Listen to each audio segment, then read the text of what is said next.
У меня была бессонница страшная. Мне все время снилось ОМОН, что они там, кто горло перерезал кому, кто еще что-то. Ну, то есть не убежал человек, они ему, чтобы не попасть в руки ОМОНа, он себе горло перерезал. Это мне такие кошмары снились. Я поняла, что это нездорово.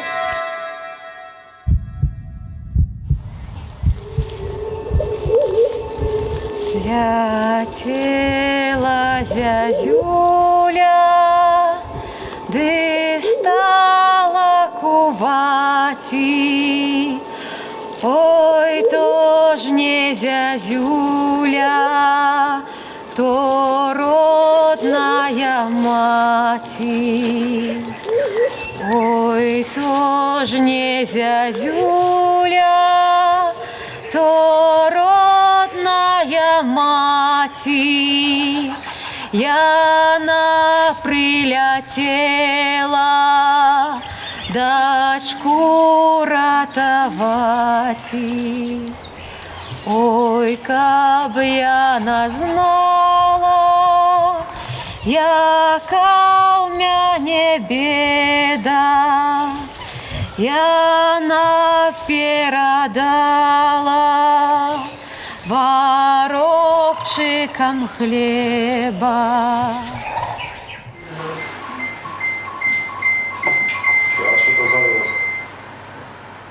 Алло. Добрый день. Здравствуйте. Здравствуйте, ребята. Ну, как вы там?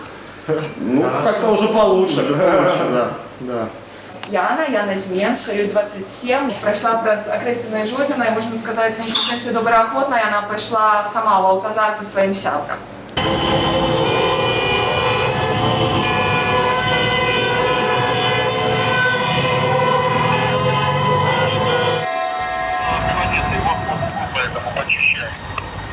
Подчищаем.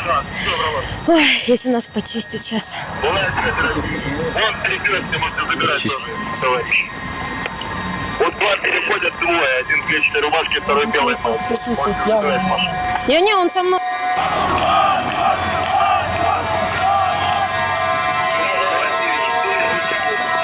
Это была жесть в Окрестина? Ну, я толькі такое могла чытаць у кнігах у часы Вялікай Айчыннай вайны, калі быў геноцид, і мы нават параўноўвалі гэта са Свенцымам. Нас ніхто не карміў, морально оказывался ціск. Нас не кормили, я схуднела тады на 5 килограмм. С нами сидела бабулька одна, она сказала, что нават немцы давали гнилые бураки, а до нас наши священники так относятся. Ну, если бабушка была с вами в камере? Да, 68 год. Ужас какой. Калі пачалі збіваць усіх вельмі жорстка, мы чулі, як яны выводзілі іх на коридор, збівалі, потом зноў заводзілі, потом зноў выводзілі. І калі на ранак серады уже дзяўчат павінны, нас уже выводзілі, я уже разумела, што прыйшоў час, калі будуць збіваць нас. І калі нас паставілі ўдоль дворыка у Окрестина, я зразумела, што нас будуць страляць просто.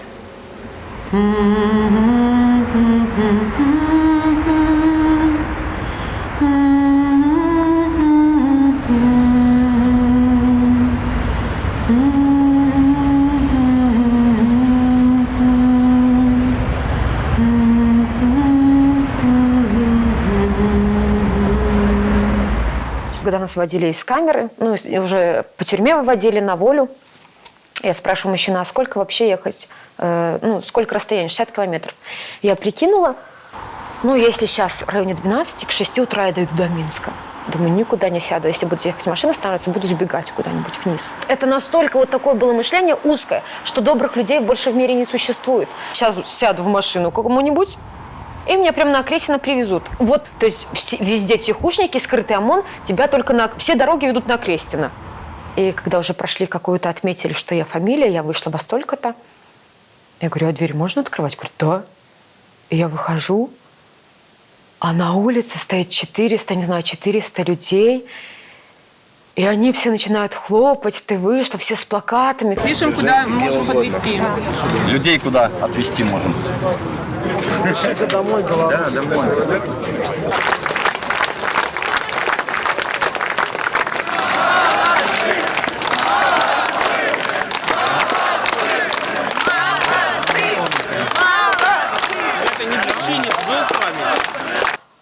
какими-то фотографиями, со списками подбегают волонтеры. Вам что надо? Говорю, мне надо психиатр. Они какую-то таблетку мне в руку. Вам, может, надо телефон? Я говорю, конечно, дай телефон. Я звоню маме, я говорю, мама, привет. Она говорит, Яна, звездочка моя. Я говорю, мама, ты никогда меня так не называла. Ребята приезжали после серьезной травмы, где были нарушены все базовые ценности. Это и безопасность, и вера в справедливость. Как бы дать возможность погасить немножко вот последствия этой травмы, это то, с чем мы работали. То есть мы работали фактически с шоком. То, что с ними произошло, на самом деле работается в длительной терапии. Да, потому что первая помощь в травме, она больше вот такими действительно методами арт-терапевтическими, методами дыхательных практик и так далее. Это то, что делали. И это было очень важно, чтобы немножко успокоить, да, снять вот этот вот первый шок, потому что он и на уровне тела идет, и на уровне психики. Скажи, как ты? Как у тебя вообще... Я поняла, что я тебе ничего не знаю. Ну, я знаю, что ты приехала, я видела тебя у себя на группах, но я понимаю, что я ничего не знаю о тебе. Можешь как-то вот, познакомить с собой меня? Если тебе что-то важно обо мне услышать, ты можешь задать вопрос. Не, у меня все просто. Я работала в Минске преподавателем в Академии связи. Я преподавала программное обеспечение мультимедийных систем, а еще преподавала курсы математики, это повышение квалификации. Кроме работы, я была в 3 коллективах. 2 народных белорусских были Ярыца и Вербица. А один у нас был, он более такой попсовый. То есть у нас было там 4 человека только. И мы пели там без оркестра под минусовки. Ты можешь мне нарисовать так, чтобы вот рисунком рассказать о себе? Какая ты? Каким листом бумаги? Можем резать. О себе рассказать. Ну вот мы рисуем рисунки. Потом они обращают на сочетание цветов, говорят, почему тебе постоянно черный, синий, красный? А я говорю, потому что я так чувствую. Пока у меня какое-то настроение рисовать что-то позитивное нету. Мне кажется, все как-то вот так. Минимальное количество цветов хочется, и что-то вот такое, да, мы разбираем, картинки какие-то отвечаем. Море – это спокойствие, потому что вот сейчас пришла к осознанию, что надо вовремя остановиться и подумать просто. А птицы – это всегда свобода. То есть неважно, внутренняя свобода, свобода мысли, свобода слова. Вот просто твоя какая-то свобода. А здесь у меня не закат, а рассвет. Вот хотела подумать, закат или рассвет, наверное, рассвет.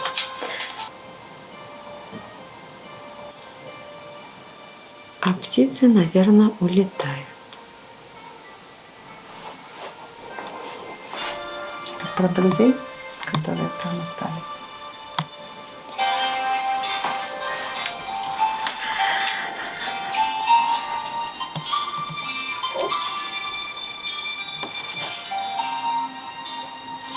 Ты скучаешь?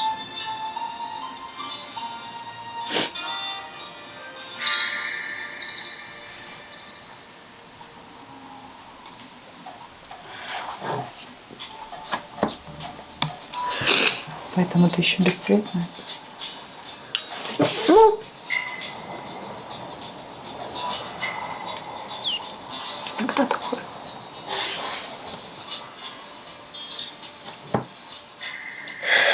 Ну, просто, в Беларуси не скажу, что мало, а достаточно было друзей и знакомых. Я никогда не могла оставаться одна дома, то есть мне всегда хотелось какого-то общения. Ну, а здесь его, наверное, не хватает просто. Переезд, бегство фактически в другую чужую страну, где другой язык, другие устои, где они без дома, без семьи. Психически это очень сложно. Ребята из белорусской диаспоры устраивали очень много ознакомительных экскурсий. И вот это вот знакомство с культурой, знакомство с языком. Диаспора очень здорово организовывала уже языковые какие-то занятия для них, да, чтобы они понимали, что что-то они могут контролировать, как-то они могут ориентироваться в пространстве и в этой стране. И это было очень важно именно для стабилизации психического состояния, что то, куда они попали, для них сейчас безопасно.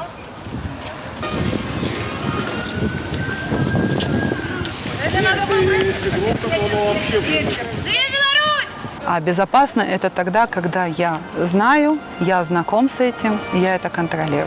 Потому что все неизвестное может нести опасность. Если оно известно, то уже здесь наступает какое-то спокойствие.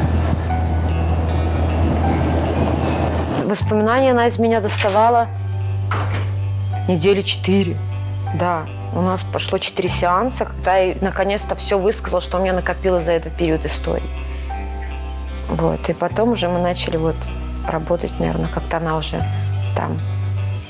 Что она уже начала говорить. А так 4 сеанса говорила только я. Мне хотелось ей высказать все. И она записывала. Иногда мне казалось, это был как КГБшник. Что пишет за мной?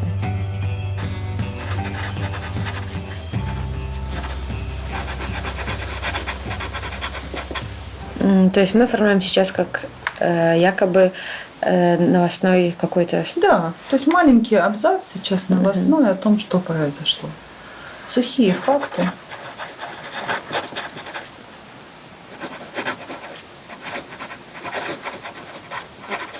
Выбрать 4-5 картинок и рассказать мне вот все, что ты сейчас написала, с помощью картинок.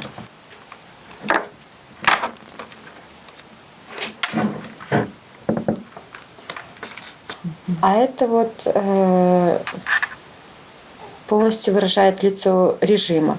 Хитрость, лицемерие, вот это вот все негативные качества. Вот это тогда многие увидели, что власть, она такая. И несправедливость была везде и во всем. И ты тогда понимаешь, что у тебя даже нет права жить, и это нормально. Ну, то есть тебя сегодня, если кого-то убьют тебя в камере или соседней, ну, ничего страшного, лишь бы в вашу камеру никто не зашел. Ну, это так такое сознание. В Жодино мы когда зашли в эти душевые кабинки, тут три. И там уже девушки стоят, другие мы их не знаем. А я не понимаю, ну мыться точно мы не будем. Я же говорю, все одетые. И нас много заходит, вот этих 2 человека. И их уже там стоит в районе столько же. И бабушка, газовая камера, точно. И вот это одна мысль, все, она сохраняется, и думаешь, газовая камера, да-да-да. И ищешь, откуда будут трубки. Мне было так плохо, вот это уныние, разочарование. Можешь писать? У нас можешь, есть. ничего страшного. Пиши, мы потом разберемся. То есть разочарование, уныние. Пустота. Только звон в ушах, а внутри пустота, у тебя нет органов внутри. Все. Вот это конец. И я думала, здравствуй, пожизненное заключение. Ладно, здесь все плохо, а снаружи и родственников поубивали, и бабушка умерла, и племянников никогда не увидишь, и это все так чук-чук закидывается. Откуда оно берется? И вот эти фантазии, которые можешь только в негативном ключе. Друзья от тебя откажутся. Смотри, а сейчас я тебе предлагаю открыть листик. У нас есть еще чистая сторона, да? На все, что ты писала, вот здесь. Напиши противоположность. Смирение. Борьба. Ну и дальше вот мы там написали в конце еще, да? Пустота какая... Телесные ощущения. Да, как будто в теле полностью отсутствуют органы. Можешь перевернуть это как-то, чтобы это было противоположно? Да. Наполненность волшебством, летающими бабочками. Вот когда вам так хорошо, тепло внутри как-то, и солнышко греет, и птички поют внутри, ты понимаешь, и там разные салютики взрываются, и бабочки еще полетали. Ну вот какой у тебя внутри целый мир, вот это.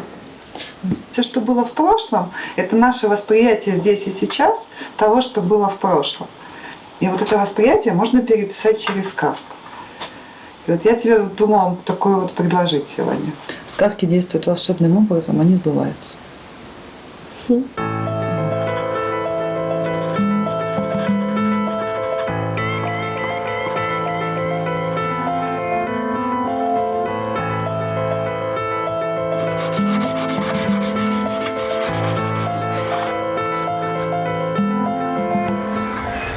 Разбури, турми, мури, прагнеш свободи, то бяри. Мур хутка рухне, і поховає світ старий. Мур хутка рухне, і поховає світ старий. Мур хутко рухне, рухне, рухне, і поховає світ старий. Все, кто приехал сюда, в Прагу, они все очень скучали по Беларуси, по всему, что там оставили. И вот это ощущение, что я таки принадлежу этой стране, я там, я за нее душой, да, болею, очень здорово ощущается, когда поются народные песни, когда используется какая-то народная символика.